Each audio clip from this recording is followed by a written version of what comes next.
بسم اللہ الرحمن الرحیم.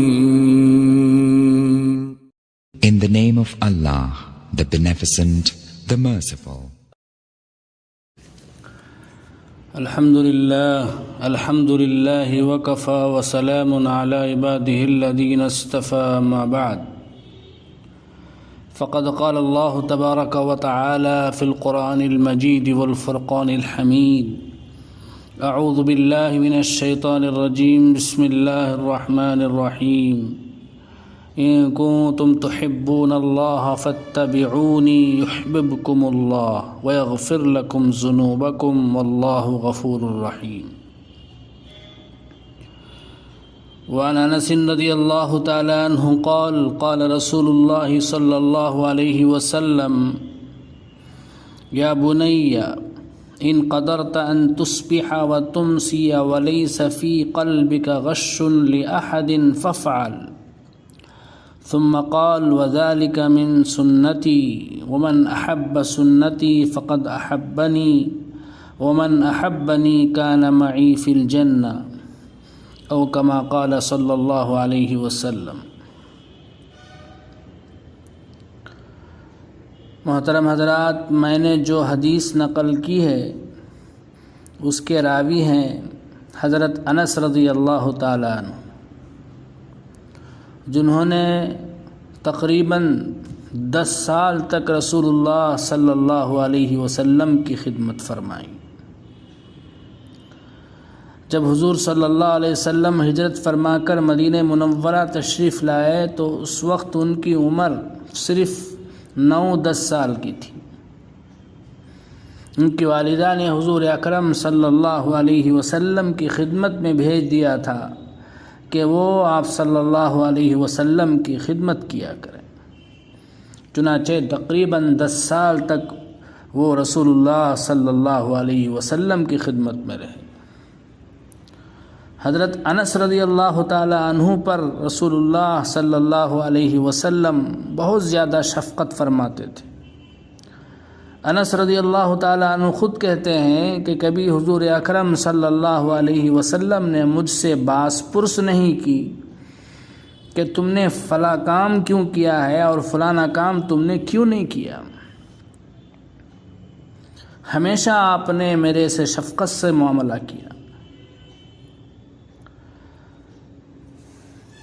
حضرت انس رضی اللہ عنہ کی والدہ نے حضرت انس رضی اللہ تعالی عنہ کے لیے رسول اللہ صلی اللہ علیہ وسلم سے درخواست کی کہ حضور یہ آپ کے خادم ہیں، آپ ان کے لیے دعا فرما دیں. تو رسول اللہ صلی اللہ علیہ وسلم نے دعا فرمائی کہ اے اللہ ان کے مال میں بھی برکت دے، ان کی اولاد میں بھی برکت دے. مال کی برکت کا یہ حال تھا کہ ان کا ایک باغ تھا، اس باغ میں 2 دفعہ پھل آتا تھا، سال بھر میں 2 دفعہ پھل آتا تھا. ساری دنیا میں دستور یہ ہے کہ سال بھر میں صرف 1 مرتبہ پھل آتا ہے، مگر ان کے باغ میں 2 دفعہ پھل آتا تھا. ایک درخت ان میں ایسا تھا جس میں 1 ہی مرتبہ پھل آتا تھا. معلوم ہوا کہ کسی اور کا لگایا ہوا ہے. انہوں نے اسے اکھاڑ کے دوبارہ لگایا تو اس میں بھی 2 دفعہ پھل آنے لگا.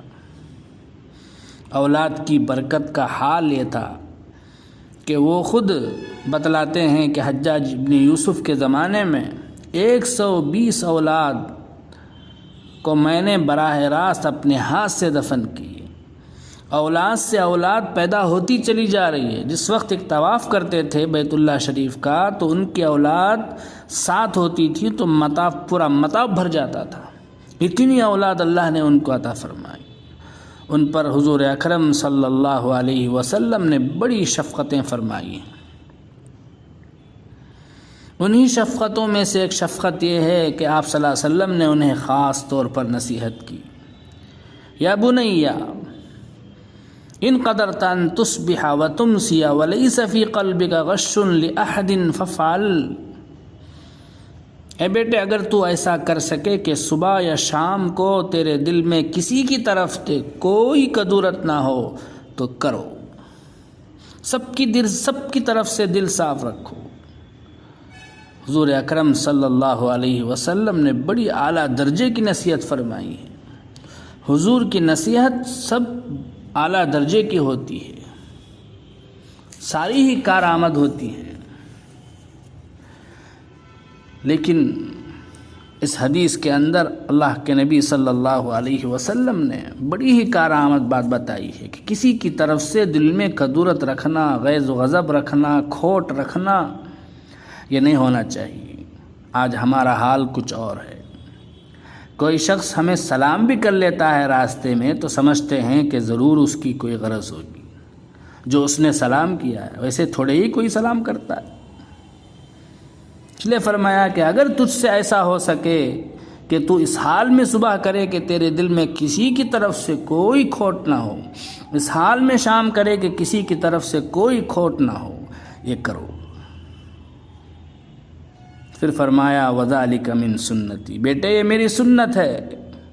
پھر فرمایا ومن احب سنتی فقد احبنی، جو شخص میری سنت سے محبت کرتا ہے وہ مجھ سے محبت کرتا ہے۔ ومن احبنی کان معی فی الجنہ، اور جو مجھ سے محبت کرتا ہے وہ میرے ساتھ جنت میں ہوگا۔ اس دنیا میں اللہ تعالیٰ نے حضرت انس رضی اللہ تعالیٰ عنہ کو 10 سال تک رسول اللہ صلی اللہ علیہ وسلم کی خدمت میں رہنے کا موقع عنایت فرمائی۔ کتنی اعلیٰ درجے کی چیز ہے۔ حضور اکرم صلی اللہ علیہ وسلم کی خدمت پر دنیا اور آخرت کی ساری نعمتیں قربان۔ یہ خدمت کسی شخص کو حاصل ہو جائے تو اس پر تو ساری نعمتیں قربان۔ دنیا میں تو یہ ہے، آخرت میں بھی یہ معیت حاصل ہو جائے گی، لیکن اس کے لیے شرط یہ ہے کہ دل میں کسی کی طرف سے کوئی کدورت نہ ہو۔ ایک اور ایک صحابی ہیں، وہ فرماتے ہیں میں سفر میں حضور اکرم صلی اللہ علیہ وسلم کے ساتھ تھا، میں آپ صلی اللہ علیہ وسلم کی خدمت کیا کرتا تھا، پانی لا کر دیتا، غالباً آخری شب کا وقت تھا، تہجد کے لیے پانی لا کر دیا وضو کرنے کے واسطے۔ تو حضور اکرم صلی اللہ علیہ وسلم نے فرمایا مانگ کیا مانگتا ہے؟ اس شخص کی قسمت کھل گئی جس کو سرور دو عالم صلی اللہ علیہ وسلم فرما دے کہ مانگ کیا مانگتا ہے۔ تو صحابی رسول نے کہا میں آپ کی رفاقت چاہتا ہوں، جنت میں مجھے آپ کی رفاقت مل جائے۔ آپ صلی اللہ علیہ وسلم نے پوچھا وغیرہ ذالک، ارے کچھ اور؟ تو انہوں نے کہا کہ نہیں، میری تو یہی خواہش ہے۔ تو پھر حضور اکرم صلی اللہ علیہ وسلم نے ترکیب بتا دی فَأَعِنِّي عَلَى نَفْسِكَ بِكَثْرَةِ السُّجُودِ، میرے ساتھ جنت میں رفاقت چاہتے ہو تو میری مدد کرو اپنے نفس کے خلاف چل کے، چاہے نفس نہ چاہتا ہو، نفس برداشت کرنے کے لیے تیار نہ ہو، لیکن اپنے نفس کے خلاف میری مدد کرو، کثرت سے سجدہ کر کے، کثرت سے نماز پڑھ کے۔ یعنی مطلب یہ ہے کہ جب تم کثرت سے نمازیں پڑھو گے تو تمہاری یہ مراد پوری ہو جائے گی اور میرے ساتھ جنت میں چلے جاؤ۔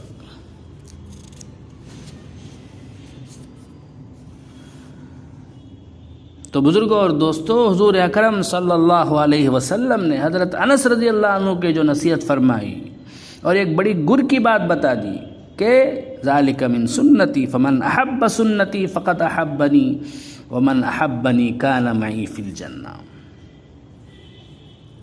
نبی کریم صلی اللہ علیہ وسلم سے محبت بڑھانے کی تدبیر بھی آپ صلی اللہ علیہ وسلم نے بتا دی، وہ یہ کہ ہمیں رسول اللہ صلی اللہ علیہ وسلم کی سنت سے محبت کرنی چاہیے۔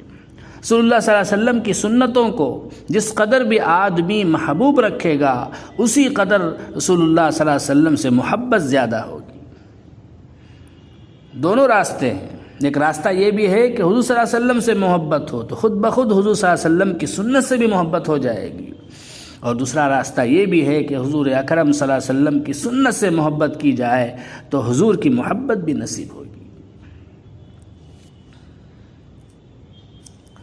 حضور اکرم صلی اللہ علیہ وسلم سے محبت، اور جب حضور اکرم صلی اللہ علیہ وسلم سے محبت ہے کسی انسان کو تو وہ تلاش کرتا پھرتا ہے کہ فلاں چیز میں حضور اکرم صلی اللہ علیہ وسلم کی کیا سنت ہے، ان سنتوں کو تلاش کر کر کے ان سے محبت کرتا ہے۔ یہی حضرت انس رضی اللہ عنہ کہتے ہیں حضور اکرم صلی اللہ علیہ وسلم کھانا نوش فرما رہے تھے، پیالے میں کدو کا شوربہ تھا، کدو کے جو قطلے تھے وہ اندر تھے، حضور اکرم صلی اللہ علیہ وسلم انگلی ڈال کر اس میں سے کدو کا قطلہ تلاش کر کے نوش فرما رہے تھے۔ تو میں نے سمجھ لیا کہ کدو رسول اکرم صلی اللہ علیہ وسلم کو بہت مرغوب ہے، بہت محبوب ہے۔ اسی روز سے مجھے بھی کدو مرغوب ہو گیا۔ ایک صحابی کہتے ہیں کہ میں نے حضور اکرم صلی اللہ علیہ وسلم کا گریبان کھلا ہوا دیکھا، حضور اکرم صلی اللہ علیہ وسلم کی ادا مجھے ایسی پسند آئی کہ پھر میں نے ساری عمر گریبان میں بٹن لگایا نہیں، اس واسطے کہ حضور اکرم صلی اللہ علیہ وسلم نے ایسا کیا ہے۔ لہذا جس شخص کو حضور صلی اللہ علیہ وسلم سے محبت ہوگی وہ تلاش کر کر کے حضور کی سنتوں کو اختیار کرے گا، اپنی پوری زندگی میں اسے جاری رکھے گا، سوچے گا کہ میری زندگی کا کوئی بھی گوشہ سنت سے خالی نہ ہو، ہر جگہ پر سنت ہی سنت ہو۔ بزرگوں، یہ ہے محبت کا تقاضا۔ حضرت ابو بکر صدیق رضی اللہ تعالیٰ عنہ خلیفہ ہوئے، ان سے چند باتیں کہی گئیں بطور مشورے کے۔ ایک بات یہ کہی گئی کہ خالد ابن الولید رضی اللہ تعالیٰ عنہ کو سپہ سالار نہ بنائیں۔ انہوں نے صاف جواب دے دیا کہ جسے حضور اکرم صلی اللہ علیہ وسلم نے سپہ سالار بنایا ہو میں اسے سپہ سالار رکھوں گا، میں تو معزول نہیں کر سکتا۔ لوگوں نے دوسرا مشورہ دیا کہ جیسے اسامہ میں حضرت اسامہ رضی اللہ عنہ کو سپہ سالار نہ بنایا جائے، تو اس پر حضرت ابو بکر نے کہا یہ بھی نہیں ہو سکتا، حضور اکرم صلی اللہ علیہ وسلم نے تو خود آخر عمر میں جھنڈا بنا کر ان کے حوالہ کیا تھا، لہذا سپہ سالار وہی رہیں گے۔ غرض ہر چیز میں یہی تھا کہ جو بات حضور اکرم صلی اللہ علیہ وسلم نے کر لی اس کو برقرار رکھنا ہے، اور جس سے حضور اکرم صلی اللہ علیہ وسلم نے اجتناب کیا ہے اس سے بچنا ہے۔ یہ ہے سنت کی گہری علامت، یہ ہے حضور اکرم صلی اللہ علیہ وسلم کی سے محبت کی علامت۔ محبت تو حقیقت میں ایک قلبی چیز ہے، زبان سے نعروں سے ظاہر کرنے کی چیز نہیں ہے، اس قلبی چیز ہے، اس کا اثر انسان کی تمام زندگی میں سرایت کر جاتا ہے۔ جب رسول اکرم صلی اللہ علیہ وسلم کی ذات مقدسہ سے دل میں محبت ہوگی تو حضور اکرم صلی اللہ علیہ وسلم کی ہر بات کو دل پسند کرے گا۔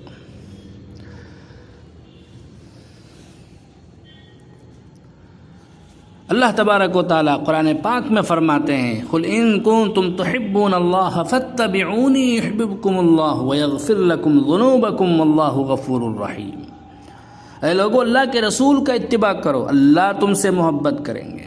تم دعویٰ کرتے ہو کہ ہمیں اللہ سے محبت ہے، تو اس دعوے کی سچائی اور دعوے کی شہادت کے لیے یہ چیز چاہیے کہ تم حضور اکرم صلی اللہ علیہ وسلم کا اتباع کرو۔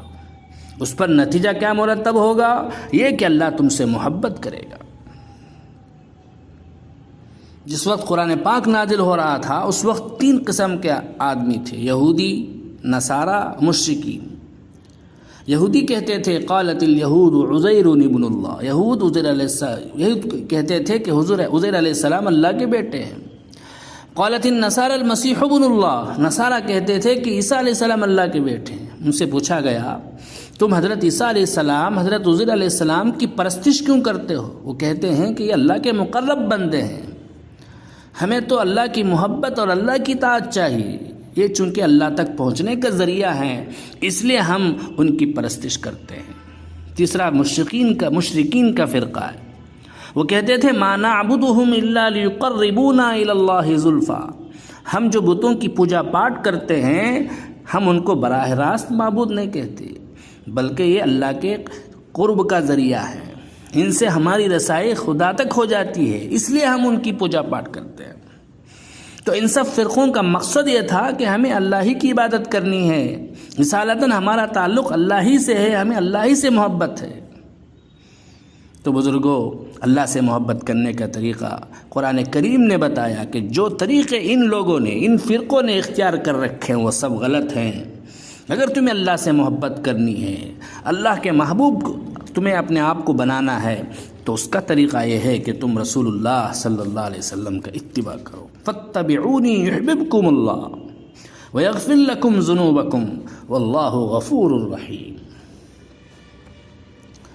تو اس لیے بزرگوں اور دوستو، رسول اکرم صلی اللہ علیہ وسلم نے اس حدیث کے اندر جو گر کی بات بتائی ہے کہ صبح شام ہماری ایسی ہو کہ کسی بھی مسلمان بھائی کی طرف سے ہمارے دل کے اندر کوئی عداوت، کوئی دشمنی، کوئی کھوٹ ہرگز نہیں ہونا چاہیے، کیونکہ دل میں کھوٹ رہتا ہے دوسرے کی طرف سے تو وہ کھوٹ دل ہی کو سیاہ نہیں کرتا بلکہ ساتھ ساتھ زبان کو بھی خراب کرتا ہے۔ نظر پڑتی ہے تو اس کو غصے کی نظر سے دیکھا جاتا ہے، حقارت کی نظر سے دیکھا جاتا ہے، بات نہیں کرتے، سلام نہیں کرتے، غیبتیں کرنا شروع کر دیتے ہیں، دوسروں کو بھی اس کے خلاف ابھارتے ہیں، بھڑکاتے ہیں، عداوتوں پر آمادہ ہو جاتے ہیں۔ یہ سب دل کے کھوٹ کی وجہ سے ہے۔ اگر دل صاف ہو تو انشاءاللہ کچھ بھی نہیں ہوگا، دنیا میں کوئی فتنہ نہیں ہوگا، حضور اکرم صلی اللہ علیہ وسلم کی سنت پر عمل ہو جائے گی، حضور اکرم صلی اللہ علیہ وسلم کی سنتوں سے محبت ہو جائے گی، اور اس کے صلے میں ہمیں رسول اللہ صلی اللہ علیہ وسلم کی معیت نصیب ہو جائے گی۔ اللہ سے دعا کرے کہ اللہ تبارک و تعالی ہمیں تمام چیزیں حاصل کرنے کی توفیق عطا فرمائے۔ آمین۔ وآخر دعوانا ان الحمد للہ رب العالمین۔